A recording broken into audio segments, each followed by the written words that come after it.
जी नमस्ते, मैं राकेश। स्वागत है आपका यूट्यूब चैनल एजुकेशन मोड 1 पे। तो यदि आपने ध्यान दिया हो इससे पहले वाला वीडियो में, तो उसमें इतिहास से रिलेटेड कुछ इम्पोर्टेंट क्वेश्चन थे। उन सभी क्वेश्चनों को लेकर के हमने पिछले वाले वीडियो में डिस्कस किया था। 20 क्वेश्चन थे, उनमें से कई लोगों का 15 भी सही था, कई 17, मतलब सब अपने अपने स्कोर साझा कर रहे थे अपने। इस वीडियो में ठीक उसी प्रकार 30 क्वेश्चन रहेंगे।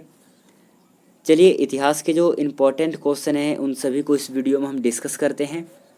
शुरू करेंगे हम पहले नंबर क्वेश्चन से। ध्यान से देखिएगा आप। पहला क्वेश्चन है, हर्षवर्धन को किससे पराजित किया गया? हर्षवर्धन को किसने पराजित किया था? आंसर है पुलकेशिन द्वितीय ने हर्षवर्धन को पराजित किया था। प्रश्न बन सकता है कि हर्षवर्धन को जो पराजित किया था पुलकेशिन द्वितीय ने, किस स्थान पे उसे पराजित किया था? तो इनकी जो बैटल हुई थी वो हुई थी नर्मदा नदी के घाटी पे। नर्मदा नदी के तट पर हर्षवर्धन और पुलकेशिन द्वितीय का युद्ध होता है। उसमें पुलकेशिन द्वितीय का विजय होता है और इसके जो दरबारी कवि है वो है रवि कीर्ति। और इन सब का जो उल्लेख है वो ऐहोल शिलालेख में मिलता है, जो कि रवि कीर्ति के द्वारा लिखा जाता है। तो पहले नंबर क्वेश्चन में पूछा है हर्षवर्धन को किसने पराजित किया था? आंसर हो जाएगा इसका आंसर हो जाएगा पुलकेशिन द्वितीय ने इसे पराजित किया था। दूसरा क्वेश्चन है, ईस्वी में 738 ईस्वी में अरबों को पराजित किया था। आंसर हो जाएगा चालुक्यों ने 738 में अरबों को पराजित किया था। सो इसका आंसर हो जाएगा चालुक्य। तीसरा क्वेश्चन है, चालुक्यों ने अपना साम्राज्य कहाँ स्थापित किया गया? चालुक्यों ने अपना राज्य कहाँ पर स्थापित किया था? तो इन लोगों ने दक्षिण में अपने राज्य को स्थापित किया था। ये भी आपको थोड़ा सा ध्यान रखना है। चौथे क्वेश्चन को देखेंगे। बीतपाल तथा धीमन नामक भारत के दो महानतम कलाकार किस युग से संबंधित थे? दो नाम है, एक है बीतपाल, दूसरा है धीमन।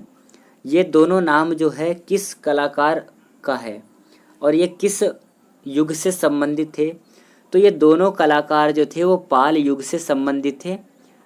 बीतपाल और धीमन ये दोनों ही पाल युग से संबंधित थे और एक कलाकार थे। पांचवा क्वेश्चन है, चालुक्य वंश का सर्वाधिक प्रसिद्ध शासक कौन था? आंसर है चालुक्य वंश का सर्वाधिक प्रसिद्ध शासक था पुलकेशिन द्वितीय।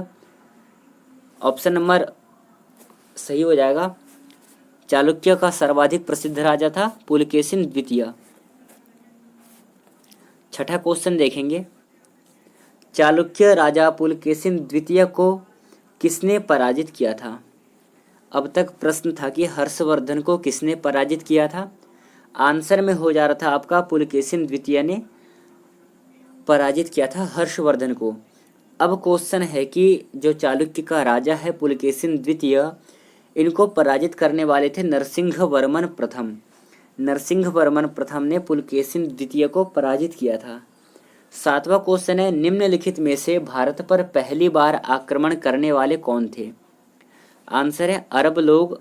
अरबियन जो थे वो भारत में पहली बार आक्रमण करने वाले थे, अरबियन।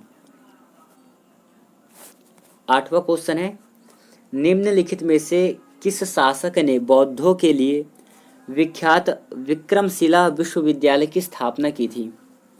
आंसर हो जाएगा आपका धर्मपाल। धर्मपाल ने विक्रमशिला विश्वविद्यालय की स्थापना की थी। अगला है, गीत गोविंद के लेखक कौन थे? आंसर है गीत गोविंद के लेखक थे जयदेव। बहुत ज़्यादा इम्पोर्टेंट क्वेश्चन है इतिहास का ये। नेक्स्ट क्वेश्चन है हमारा, निम्नलिखित में से किस राजपूत शासक ने प्रसिद्ध शहर भोपाल की स्थापना की थी? पहले आपको बता दूं कि जो भोपाल है वर्तमान में मध्य प्रदेश की राजधानी है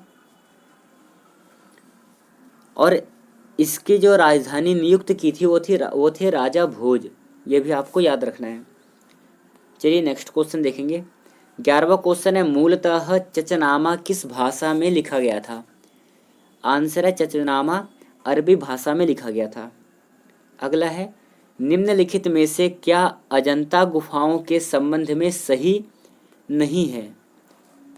जैसे कि आपको पता है कि अजंता गुफा जो है यह महाराष्ट्र में स्थित है और ये क्या था, प्राचीन भारत में प्रयुक्त तकनीकों को दर्शाती है, ये बात सही नहीं है, तो ये आपको ध्यान रखना है। चलिए अगला क्वेश्चन करेंगे हम। कैलाश का प्रसिद्ध शिलाकृति मंदिर निम्नलिखित में से किस स्थान पर है। आंसर है एलोरा पर स्थित है शिलाकृत। और ये एलोरा और अजंता दोनों ही कहाँ पर है, ये दोनों ही महाराष्ट्र में है। और इनके ये जो स्थान है, इस स्थानों से हमें जो चित्रकला है, चित्रकला के अवशेष मिले हैं, ये भी आपको याद रखना है। और ये हरे और लाल रंग के मिले हैं। नेक्स्ट क्वेश्चन है, एलोरा के मंदिरों का निर्माण किन शासकों ने करवाया था। तो एलोरा का मंदिर जो था उनका निर्माण राष्ट्रकूट शासकों ने करवाया था। अगला है, एलोरा में सुविख्यात कैलाश शिव मंदिर का निर्माण किस राष्ट्रकूट शासक ने करवाया था। आंसर हो जाएगा कृष्ण प्रथम ने करवाया था। अगले क्वेश्चन की ओर बढ़ेंगे। 16वां क्वेश्चन है, महाबलीपुरम के रथों का निर्माण किसके शासन काल में हुआ था। आंसर है पल्लवों के शासन काल में हुआ था। नेक्स्ट क्वेश्चन, किन शासकों के राज्यकाल में अजंता और एलोरा की गुहा चित्रकला विकसित हुई थी। आंसर हो जाएगा राष्ट्रकूट के शासनकाल में अजंता और एलोरा की गुहा चित्रकला विकसित हुई थी। 18वां क्वेश्चन है, राष्ट्रकूट साम्राज्य का प्रवर्तक कौन है।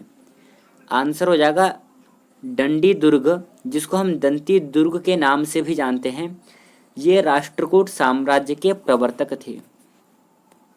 चलिए अगला क्वेश्चन देखेंगे, इंपॉर्टेंट क्वेश्चन एग्जाम की दृष्टि से।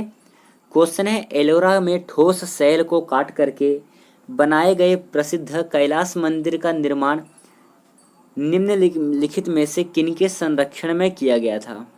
तो ये राष्ट्रकूटों के संरक्षण में किया गया था। एलोरा का जो गुफा है उसे काट करके कैलाश मंदिर का निर्माण राष्ट्रकूट के देख रेख में किया गया था। चलिए अगला क्वेश्चन करेंगे। 20वां क्वेश्चन है, एलोरा में कैलाश मंदिर का निर्माण निम्नलिखित में से किनके द्वारा करवाया गया। तो यह राष्ट्रकूटों के द्वारा करवाया गया था। नेक्स्ट है, पल्लवों की राजधानी का नाम था। कांची हो जाएगा पल्लवों की राजधानी का नाम। अगला है, महाबलीपुरम की स्थापना किसने की थी। आंसर है पल्लवों ने महाबलीपुरम की स्थापना की थी। 23वां क्वेश्चन है, पल्लवों के एकाश्मीय रथ मिलने का स्थान है। कहाँ से पल्लवों का जो एकाश्मीय रथ है वो मिला है। तो ये महाबलीपुरम से प्राप्त हुआ है एकाश्मीय रथ, ये भी आपको याद रखना है। नेक्स्ट है, महाबलीपुरम के 7 पैगोड़ा किसके द्वारा संरक्षित कला के साक्षी हैं। तो ये पल्लवों के द्वारा संरक्षित कला के साक्षी है। अगला है, चोल राजाओं ने किस धर्म को संरक्षण प्रदान किया था। तो ये शैव धर्म को संरक्षण प्रदान किए थे, ये भी आपको ध्यान रखना है। अगला बहुत ज़्यादा इम्पॉर्टेंट क्वेश्चन है, यहाँ से प्रश्न हर एक बार बनता है एग्जाम में, तो ध्यान से देखिएगा। क्वेश्चन है, हर्षचरित निम्नलिखित में से किसके द्वारा लिखी गई थी। ये लिखी गई थी साथियों आपका वाणभट्ट के द्वारा लिखी गई थी।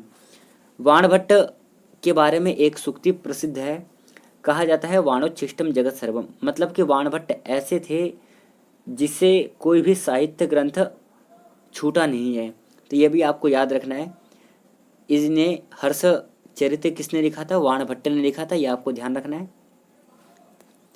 अगला क्वेश्चन है, विक्रमशिला विश्वविद्यालय की स्थापना किसने की थी। आंसर है धर्मपाल ने की थी। नेक्स्ट है, अजंता और एलोरा की गुफाएं भारत के किस राज्य में स्थित है। जैसे कि मैंने बताया महाराष्ट्र में स्थित है और इसकी राजधानी हो जाएगी आपकी जाकर के मुंबई। महाराष्ट्र की राजधानी है मुंबई, ध्यान में रखना है आपको। अगला क्वेश्चन करते हैं, शून्य के सिद्धांत का प्रतिपादन किसने किया है। आंसर है आर्यभट्ट ने किया है।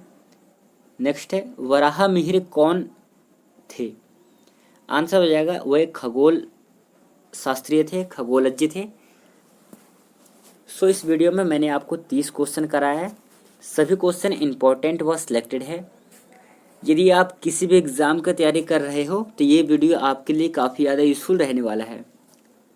तो इस वीडियो को हम यहीं पे समाप्त करते हैं। और ये वीडियो आपको कैसा लगा आप हमें कमेंट सेशन में अपने कमेंट के माध्यम से अवश्य शेयर करेंगे।